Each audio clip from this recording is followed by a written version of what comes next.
When I was an assistant at East West in Hollywood, one of the last sessions that I did before I moved on to become an engineer was working with Linkin Park on their last album. And I didn't spend a ton of time with Chester, but like I saw him around, we talked a few times, and really great guy and real positive experience with him.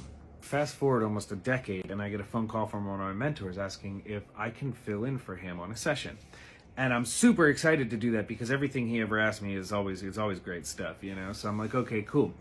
And they're reworking an old Chester Bennington song with his band before Linkin Park, Daze. So originally they'd recorded this on 2-inch tape at I think at a school in Phoenix, and even though it was decent quality or whatever, it still wasn't quite up to modern standards of recording for releasing something. So they came in to re-record everything and then use Chester's vocals on top of it. So what I'm going to play for you right now is the original track that they recorded. I'm not going to do the whole thing because obviously there's no time, but just so you can hear the difference in the quality of what it was like. You were obviously more limited back then. It wasn't recorded on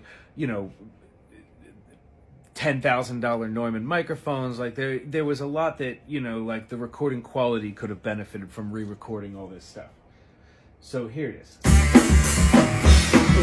what is it tonight? Please just tell me what the hell is wrong.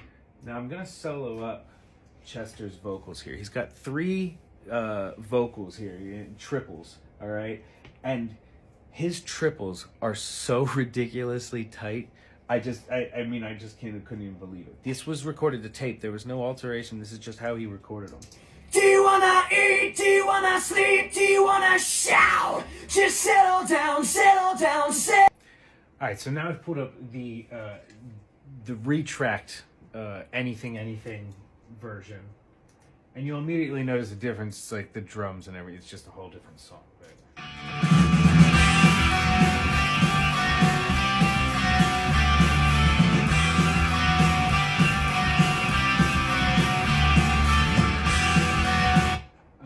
But I didn't really touch anything on Chester's vocals. I don't know what they did for the final mix, but for our tracking day, I didn't really do much to Chester's vocals. Do you wanna eat? Do you wanna sleep? Do you wanna shout? Just settle down, settle down. It was such an honor to make this record and to be a part of recreating a moment in time. So if you guys are, like me, a little nostalgic for that, Chester Bennington feel, just know that Daze does have a bunch of this release material out, and they've retracked stuff and made it so it sounds really great. And it's it's a full production, so go check them out.